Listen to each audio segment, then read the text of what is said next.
Mary Legwell was born in Trenton, New Jersey to Mara Margaret Legwell and John George Legwell.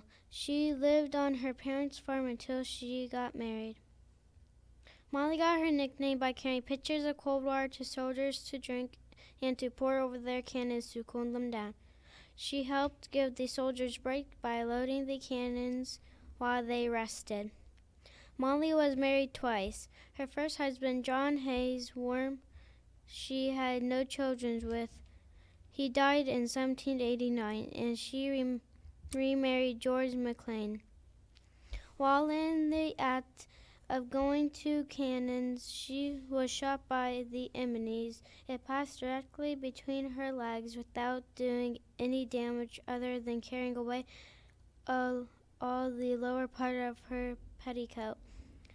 At the Battle of Monmouth, Molly Pitcher witnessed her first husband, John Hayes, collapse at his cannon, unable to continue with the fight. She immediately dropped her water pitcher and took his place at the cannon.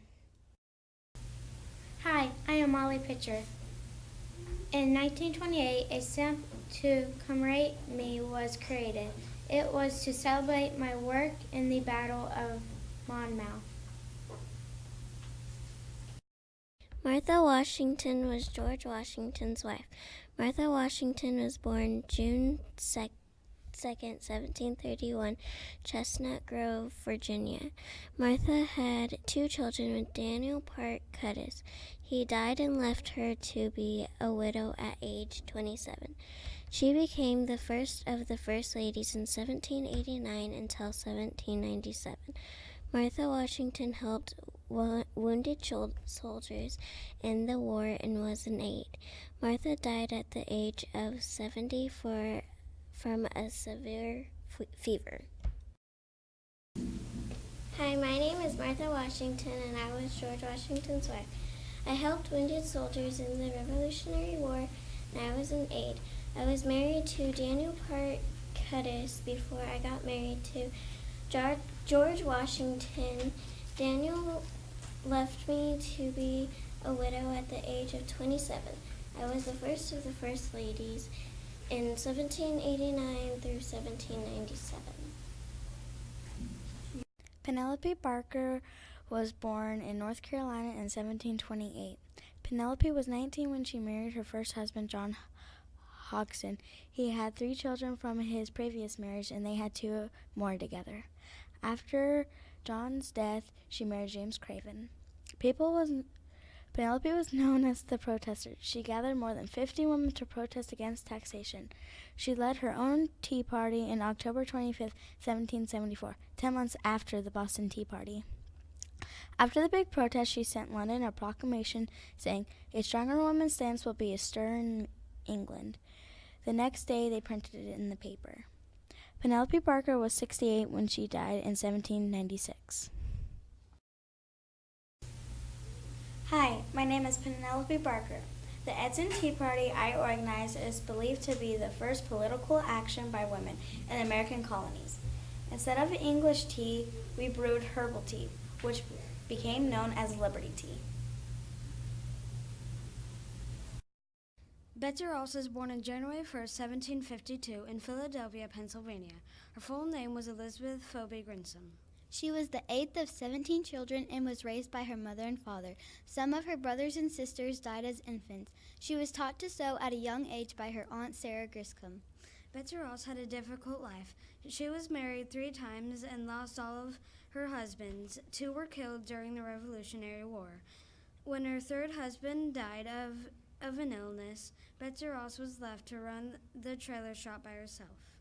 She had 7 kids, all of them were girls. She raised them all on her own when her husbands died. Betsy Ross wasn't always believed to be the woman who sewed the first American flag. George Washington decided he wanted a flag to represent himself and the colonies. He knew Betsy Ross was an excellent seamstress and asked her to make a flag. She made him a flag that looks similar to our flag today. Betsy Ross died January 30th, 1836, of natural causes when she was 53. Hi, my name is Betsy Ross. That is probably the name you know me by. I have 3 husbands, so I have 4 names. You probably heard about me because I made the flag. I did not make the flag because I wanted to. George Washington was the one who requested me to make the flag.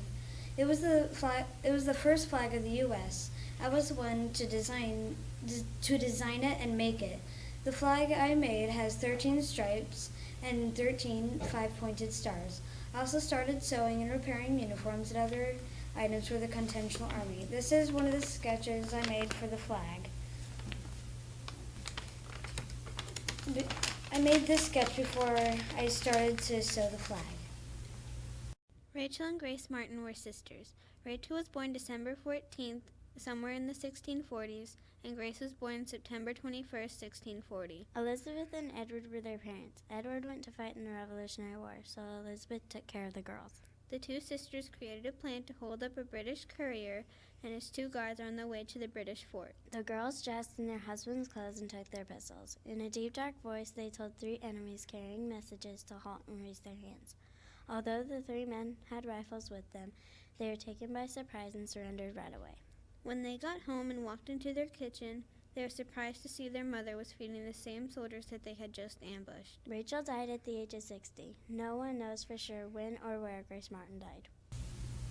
Hi, my name is Grace Martin. My sister Rachel and I were tired of the way British officers were treating the women and children. We sought an opportunity to help out. Knowing that a courier was bringing British documents to South Carolina, we set out to stop the courier and get the British documents to the Patriots. Borrowing our husbands' clothes and pistols, we waited in the dark along the road the courier would be traveling. Upon hearing the horses, we stopped the British officers, obtaining what we needed without firing a shot. When we got home, we went into the barn to change into our clothes again. When we went inside to the kitchen, we were surprised to see that our mother was feeding the same British officers we had just ambushed. Luckily for us, men in the dark looked different from women in the light. Hello, my name is Rachel Martin. My sister Grace and I made a plan to hold up a British courier and his 2 guards on the way to the British fort. We stole our husbands' clothes and pistols and ambushed 3 British officers. In a deep voice, we told them to halt and raise their hands. They were so scared and surprised that they surrendered right away. We changed in the barn, and when we walked in the kitchen, we found the same soldiers having a quiet dinner with our mother. Since women look a lot like men in the dark, the soldiers didn't recognize Grace and me, so they didn't ask questions, and we offered our hospitality and served them more food.